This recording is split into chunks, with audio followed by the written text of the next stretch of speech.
Bem-vindos, eu sou Adriano, professor de artes. Pessoal, a gente vai dar continuidade com relação ao tema Semana de Arte Moderna e vamos falar sobre uma pessoa que fez muita diferença com relação à arte brasileira, que é a pessoa da Tarsila do Amaral. Então a gente vai conhecer a vida e obra da Tarsila do Amaral e como foi sua contribuição para a arte moderna brasileira. Lembrando, esse autorretrato de 1923 era a época que ela estava lá na Europa e ela dava grandes jantares que ela oferecia feijoada e oferecia cachaça brasileira. Inclusive, uma curiosidade, gente, essa cachaça brasileira que ela oferecia com limão, como era muito forte para o europeu, ela colocava um pouquinho de açúcar. E o apelido da Tarsila era caipirinha. Daí o pessoal falava, será que a caipirinha hoje vai trazer uma coisa diferente, vai trazer aquela bebida? E essa bebida acabou se tornando a caipirinha que a gente conhece até hoje. Vamos entrar no clima de Tarsila do Amaral, vamos entender mais ou menos como é que era a cabeça do Brasil nessa época, para a gente entender como que era o pensamento. Primeiramente, será que a arte pode ter uma evolução constante mesmo que explorando a mesma temática? Será que se eu pegar um mesmo tema, eu posso fazer esse tema evoluir, ter uma transformação nisso que eu estou representando a vida toda? E uma artista que não participou da Semana de Arte Moderna pode influenciar o movimento mesmo à distância? Tarsila do Amaral ela não pôde participar da Semana de Arte Moderna porque ela estava na França e ela não pôde se deslocar. Agora eu pergunto, será que ela conseguiu influenciar a arte brasileira mesmo à distância? Essa aula vai responder vocês. Vamos tentar fazer um resuminho, gente, do que a gente viu na outra aula, só para a gente poder se lembrar um pouquinho. Nós vimos que a Semana de Arte Moderna é um evento realizado no Teatro Municipal de São Paulo entre os dias 11 e 18 do mês de fevereiro de 1922, em comemoração ao centenário da independência do Brasil que estava acontecendo. O objetivo, criar uma arte genuinamente brasileira em sintonia com as manifestações artísticas europeias. Exposições de pinturas e esculturas no auditório são feitas palestras, sessões literárias, poéticas e apresentações musicais. Alguns falaram que foi um festival de horror. Muita gente não gostou. Diz a lenda que teve tomate, teve alface espalhado, jogado, teve protesto, teve um monte de coisa. Mas eu sei o seguinte, a arte moderna ela foi popularizada e teve uma grande divulgação. Depois disso, todo mundo ficou sabendo no Brasil que tinha um movimento chamado Arte Moderna Brasileira. O Clube dos Cinco, Menor Pitia, Oswaldo Andrade, Mariano Andrade, Newton Malfatti e Tarsila do Amaral, esses cinco estavam se reunindo na casa do Mariano Andrade toda terça-feira e começavam a discutir o que a gente vai fazer para modernizar esse país e trazer uma linguagem nova de arte. E deu certo. Nós temos hoje uma arte brasileira. Tarsila do Amaral, filho de cafeicultores, realizou seus estudos de arte no Brasil e na Europa. Na França, entra em contato com as vanguardas europeias. Mesmo à distância na Europa, soube da Semana de Arte Moderna. Na volta do Brasil, no final de 1922, participa do Clube dos Cinco. Tarsila, Anitta, Oswaldo, Mário e Menotti Delpit. Então a gente vê, gente, que ela, infelizmente, ela não pôde participar. Como ela veio de uma família muito abastada, o pai dela tinha inúmeras fazendas, ela teve essa liberdade de poder estudar. Ela vai para a França, já, se não me engano, em 1904 ela faz o seu primeiro quadro, Coração de Jesus. Então ela começa a ter já essa vivência, e como ela era uma pessoa de nome, vamos colocar, por ser uma família muito rica, ela começa a conhecer a nata lá da Europa. Então ela conhece Santos Dumont, ela conhece Brancusi, grande escultor, conhece Stravinsky, grande músico, conhece lá Villa Lobos, ela conhece lá também de Cavalcante, então conhece toda pessoa que está fazendo sucesso. Pessoas assim que estão estrelando lá fora. E com essa vivência ela começa a ter essa experiência. Ela inclusive vai estudar com Fernand Léger, grande cubista. Então ela tem uma vivência artística muito grande com esse pessoal europeu e ela tem esse aprofundamento da arte, então ela tem uma visão totalmente voltada para a modernidade artística europeia e ela já fica pensando como é que eu vou fazer trazer isso para o Brasil e fazer a minha linguagem dentro dos parâmetros brasileiros. Ela tem uma fase inicial artística chamada de fase pau-brasil, isso nós estamos falando de 1923. Suas pinturas são de cunho regionalista, retratando paisagens de Minas Gerais. Em 1926, fez sua primeira exposição individual em Paris. Nesse mesmo ano, se casa com Oswaldo de Andrade.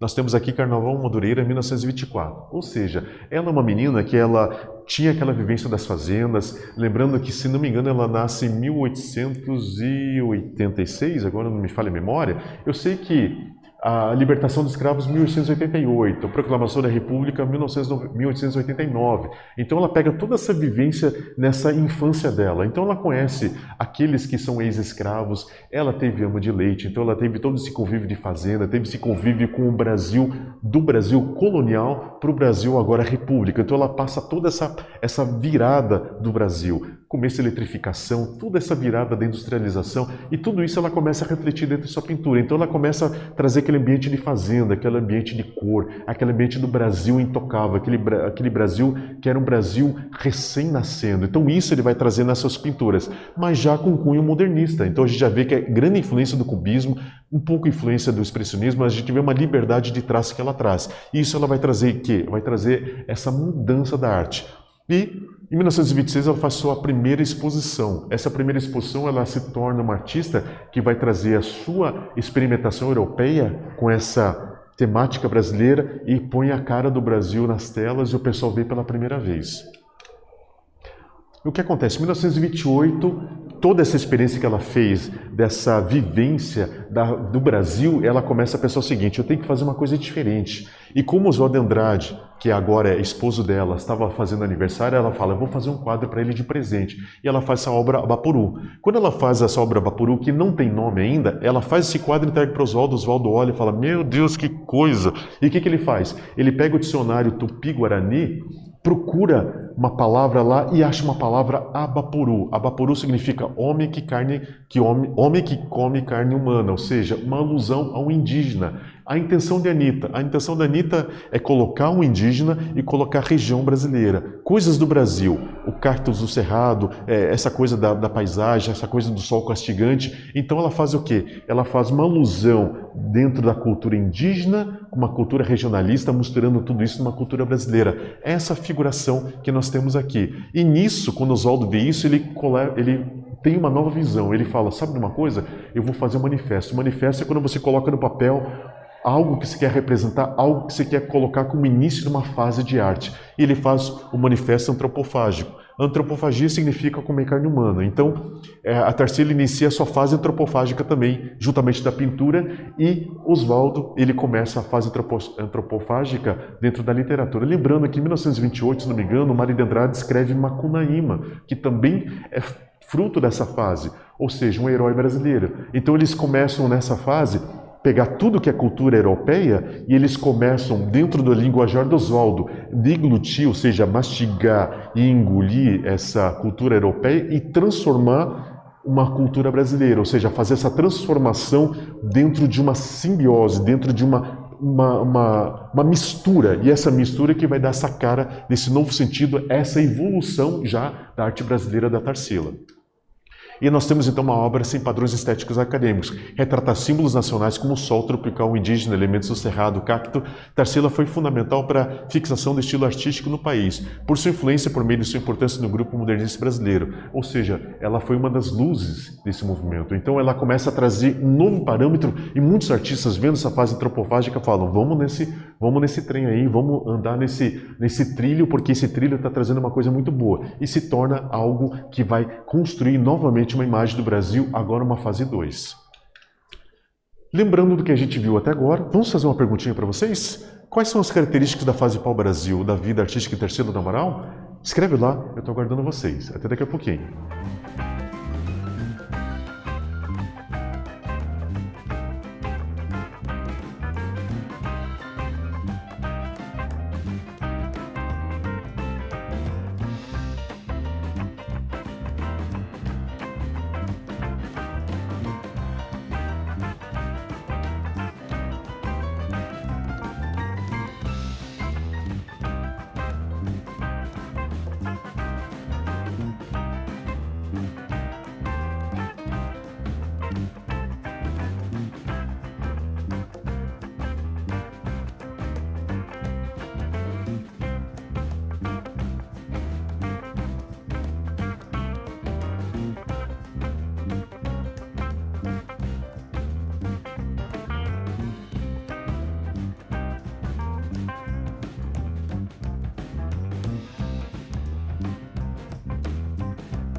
Ok, pessoal, responderam lá? Manda para nós, tá bom? A gente vai dar uma analisadinha. Agora, o que acontece, pessoal? Como nós falamos ali no começo do vídeo, o que acontece? Nós temos uma evolução. Começo da aula, me perdoe. Nós temos evolução. Então, a arte dela tinha primeiro uma fase para o Brasil, depois ela vai para uma fase antropofágica, que é essa fase exatamente da deglutição da arte europeia, uma transformação, e agora vai dar mais uma virada, mais evolução nessas fases dela. Nós temos a década de 30, deu início à fase social. Lembrando vocês que o Brasil ele estava passando por uma pré-industrialização na década de 20, estava começando a eletricidade, estava começando a estruturação das cidades, estava começando aquela coisa de trazer a cara do Brasil moderno. Lembrando que o interior ainda era muito abandonado e os centros na capital era Rio de Janeiro na época, Rio de Janeiro e São Paulo eram aqueles centros que tinham as novidades e o interior era abandonado. Mas agora está dando uma virada. As indústrias estão vindo, está começando a ter as companhias estrangeiras no Brasil, então está começando a ter indústria pesada e está começando a ter o quê? Imigrantes. Nós temos pessoas do mundo todo vindo para o Brasil já trabalhando nessa indústria. Então agora nós temos essa fase chamada fase social. Agora divorciada de Oswaldo de Andrade, infelizmente eles acabaram não se acertando, a Tarsila começa a engajar socialmente na política, chegando a ser presa por um mês. Ou seja, ela começa a se envolver, ela começa a ver essa diferenciação social, ela começa a ver essa classe, empresários muito ricos explorando os pobres, essa exploração, uma coisa que já estava acontecendo lá no realismo, lá na Europa, ela está vendo isso que há necessidade de fazer dentro do Brasil também. Então ela começa a trazer escrachadamente esse protesto contra essa diferenciação social. E ela começa, após esse episódio, a artista voltou inteiramente à arte, se distanciando da política, fazendo uma arte que representa o período da vida do artista, que é a obra Operários, de 1933. Ou seja, nessa virada da fase social dela, ela viu que politicamente ela indo lá representando com ela, não ia dar muito certo. Então ela fez o seguinte, vou fazendo a minha pintura. E na pintura ela começou a escrachar essa diferença, escrachar exatamente essa coisa da industrialização, da miscigenação, da diversidade cultural do Brasil, mas o Brasil sujeito a um sistema. Esse sistema ela sempre vai representar o triângulo, essa coisa da pirâmide, ela vai trazer bem claramente essa diferença social e qual faz o pobre ficar mais pobre e o rico mais rico. Então é um protesto aberto. Então nós temos essa fase social que vai trazer exatamente isso, esse protesto em defesa do povo brasileiro. E essa obra é essa daqui. Tarsila do Amaral, obra Operário 33, é uma obra de 2 metros por 1,5, gente, uma obra muito grande. Agora repare o que vocês vão ter aqui. Diversidade. Vocês vão ter os caucasianos, vão ter os afro-brasileiros, vocês vão ter os asiáticos, então vai ter toda a miscigenação, o indígena, então você vai ter toda a miscigenação brasileira de todos aqueles que já são brasileiros e aqueles que estão vindo para o Brasil, agora eles fazem parte do quê? Do sistema industrial. Então o Brasil está evoluindo, o Brasil está crescendo, as misturas estão dando essa coisa que nós conhecemos com o Brasil. Pensando bem, gente, se a gente analisar bem, o Brasil ele não é um país que nasce com uma população X, mas é uma mistura, e essa mistura que traz a beleza do nosso país. E a gente vai ver esses biotipos misturados e retratados agora dentro da arte brasileira. Lembrando que lá na fase acadêmica do Brasil, você via muito o branco retratado, olhos azuis, loures, aquela coisa bem europeia. Aqui não, aqui já tem tudo aquela diversidade que nós temos no Brasil retratada de uma forma muito clara, muito presente para nós. Ok? Baseado nisso, vamos fazer uma perguntinha para vocês? Vamos dar uma treinadinha ali? Qual é o significado da obra Operários, de Tarsila do Amaral? Escreve com suas palavras, eu quero saber a sua opinião. Escreve, estou aguardando. Até daqui a pouquinho.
Responderam lá, pessoal? Beleza.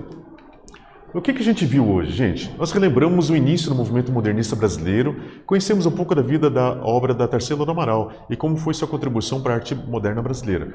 Vamos tentar voltar no tempo, vamos lembrar rapidamente o que aconteceu. Dom Pedro I estava no Brasil, ele não abria suas fronteiras de jeito nenhum, ele tinha medo que as imagens do Brasil fossem lá fora, o pessoal viesse e tomasse o país dele. Chega Dom Pedro II. Dom Pedro II foi o grande defensor das artes. Gostava de fotografia, gostava de arte, ele começou a trazer a missão francesa para o Brasil, abriu as primeiras, vamos colocar, as primeiras escolas de belas artes do Brasil e começou a popularizar. Só que o que estava vindo da Europa estava vindo a arte acadêmica. Essa arte acadêmica se tornou padrão no Brasil. Então, nós temos vários artistas antigos que fizeram várias representações dos momentos épicos do Brasil, uma aventura muito romantizada, vamos colocar dessa forma, e era essa pintura padrão. Daí o que acontece? Vai passando o tempo, tem a abolição da escravatura, tem a proclamação da República, nós chegamos a 100 anos da independência do Brasil. Existe a necessidade de fazer uma comemoração no Brasil. Daí tem um grupo de jovens lá que eles estavam pensando assim, poxa gente, a gente não pode... Nossa, o mundo está mudando tanto, está tendo vanguardas europeias, a gente tem que mudar isso. O Oswald de Andrade tinha acabado de voltar, lá de 1902, tinha acabado de voltar da Europa, contando as novidades de tudo que estava acontecendo, expressionismo, cubismo, fauvismo, estava tendo muitos ismos europeus que estavam buscando a essência dos seus países. E eles começaram a conversar, Clube dos Cinco, Oswald de Andrade, Mário de Andrade, Menotti Del Pitta, Tarsila do Amaral, Anita Malfatti começaram a conversar e começaram a ver. Nós temos a necessidade de fazer algo diferente. E esse algo diferente era a Semana da Arte Moderna. E a Semana da Arte Moderna acontece, é considerado um festival de horror, mas traz a divulgação de uma intenção de uma arte nova. Essa arte nova está pegando literatura, está pegando música, está pegando artes plásticas. E isso nós temos, eu quero uma roupagem brasileira, temática brasileira. E isso vai impactar. E agora, mais focada, a Tarsila do Amaral, o que acontece? A Tarsila do Amaral, ela volta para o Brasil em 22, faz parte do Clube dos Cinco, começa a propagar essa questão e ela começa a evoluir sua própria arte. Ela estava acostumada com o Fernand Léger lá na França, essa coisa do cubismo. Ela tinha apresentado o quadro A Negra para o Fernando, e o Fernando falou, não, você vai ser minha aluna, muito boa. Quando ela veio para o Brasil, veio toda essa influência. Em 26 faz a primeira exposição e ela começa a sentir a necessidade de trazer uma transformação. Em 1923 tem a fase pau-brasil, essa fase pau-brasil ela vai evoluindo. 28 fase Vaporu, Vaporu fase antropofágica, é aquela grande mudança. Após isso vai ter essa fase social que vai começar a trazer esse problema que tem no Brasil e logo em seguida, um pouquinho depois, ela volta a fase para o Brasil que ela vai até o final de sua carreira. Ou seja, ela tem uma arte que ela evolui e traz o quê? Essa temática brasileira e essa experimentação, essa beleza que tem somente no Brasil. Ok, pessoal? Espero que tenha sido proveitosa essa aula, a gente tenha aprendido um pouquinho mais sobre a arte brasileira e nos encontramos na próxima aula. Até!